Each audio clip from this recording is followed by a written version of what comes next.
A pandemia é uma tragédia.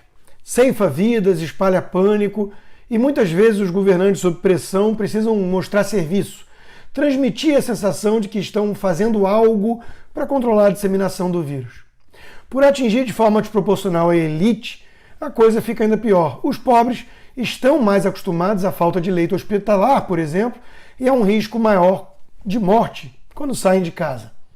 Quem tem parentes ou amigos vítimas fatais do Covid encara a situação de forma mais emotiva, com razão. Mas e quem conhece gente passando fome, desesperada com a impossibilidade de trabalhar? Nessa politização da pandemia, a primeira vítima é o bom senso, o equilíbrio.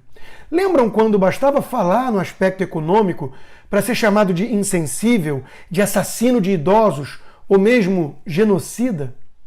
Eu entrevistei o prefeito de Aparecida, cidade paulista, que depende do turismo para sobreviver, com peregrinos cristãos visitando o local todo ano, e eles desapareceram. Foi comovente. O prefeito quase chorou ao vivo, ao relatar que pessoas decentes, com vergonha, batem à porta da prefeitura pedindo uma cesta básica para sobreviver. O desemprego atingiu 70% da população. É o caos total.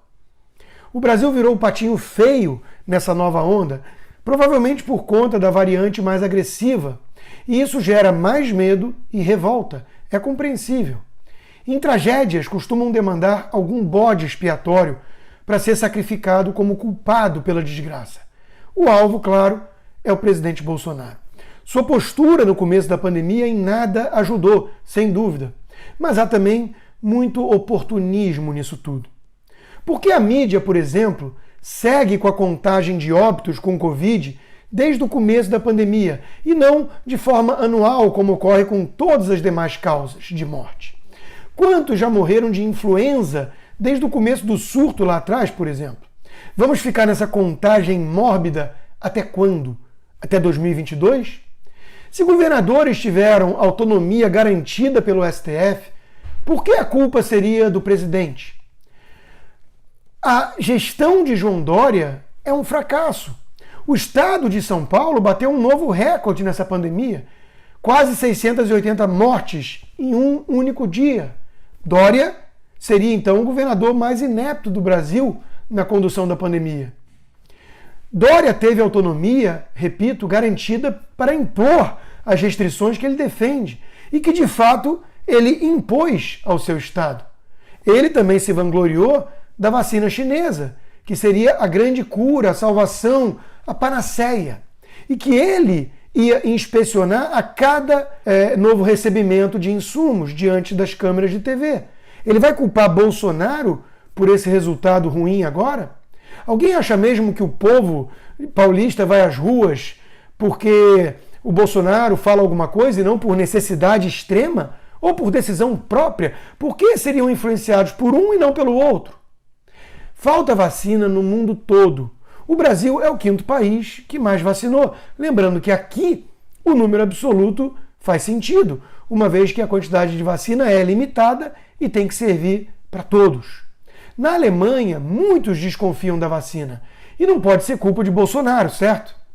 Na França, idem, uma tradição que vem de longa data e que piorou com as novas tecnologias. Eis um trecho da coluna Certas Palavras, de Célio Martins, publicado na Gazeta do Povo de hoje. Entre os desafios das autoridades sanitárias para acelerar a imunização está a desconfiança de muitos franceses em relação às vacinas em geral, e no caso específico da Covid-19, a nova geração de imunizantes, com base em RNA mensageiro. As vacinas da Pfizer e da Moderna, ambas aplicadas na França, foram criadas a partir dessa nova tecnologia. Numa tragédia, querem sempre um bode expiatório e a sensação de que alguém poderia tê-la evitado. O ódio a Bolsonaro e interesses eleitorais fazem o resto do trabalho.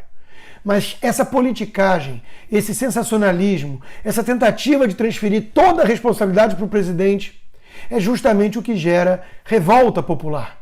Interditaram o debate sério com essa politização toda oportunista.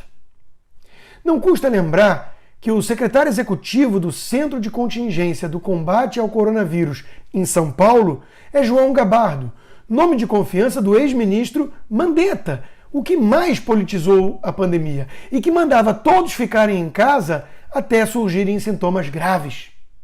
Por que a mídia não cobra resultados dos governadores?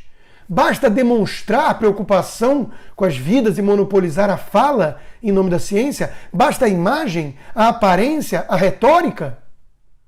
Dória está tão obcecado com a politização que resolveu atacar Bolsonaro em inglês. Eu li a mensagem do governador e de cara perguntei, por que ele está prestando solidariedade às famílias brasileiras em inglês?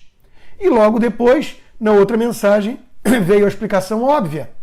Mais uma politicagem barata de um demagogo tentando responsabilizar o presidente perante a mídia internacional e fugindo da sua própria responsabilidade. Novamente, a pergunta que não pode ser calada. Onde estão os hospitais de campanha que os governadores construíram? Parece que agora a PGR vai cobrar explicações. Enquanto isso, vale lembrar que outros países enfrentam desafios similares. A França, que eu já mencionei, tem cidades com 100% de ocupação hospitalar. Culpa de Bolsonaro? Qualquer pessoa séria, racional, levaria tudo isso em conta antes de sair apontando dedos e culpando o presidente pela situação do Brasil. Mas o debate não é sério e nem racional faz tempo. É dominado pelo medo e pelo oportunismo. E os Corona Lovers, ou Pandeminions, sequer conseguem esconder a alegria diante de um quadro caótico. Uma imagem vale mais do que 1000 palavras, né? A solução pregada é sempre a mesma. Lockdown, fechem tudo. A economia a gente vê depois. O Brasil precisa parar por 2 semanas. É fácil falar isso quando você tem um emprego estável e o salário garantido no final do mês pelo governo de São Paulo, não?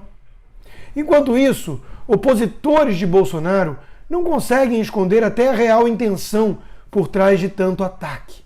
Nós todos estamos tratando de liquidar Bolsonaro, senão ele fica aí 8 anos, confessou Ciro Gomes. Sincericídio, né?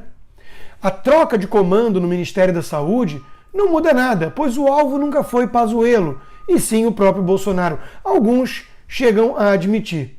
Joel Pinheiro, na Folha, constatou que o problema é o presidente, não o ministro. E o editorial do Estadão disse que o ministro, de fato, é Bolsonaro. O que a oposição exige não é um perfil técnico e independente, portanto, como de fato foi o caso, mas sim alguém que queira colocar em prática a sua receita para lidar com a pandemia. Aí precisariam vencer nas urnas. O grau de picuinha é tão grande que eis como certa ala da imprensa reporta o primeiro pronunciamento do novo ministro, um médico sério e respeitado. A máscara está abaixo do nariz, no momento de fala dele. O mesmo site parece vibrar com um caos, porque desgasta o governo federal.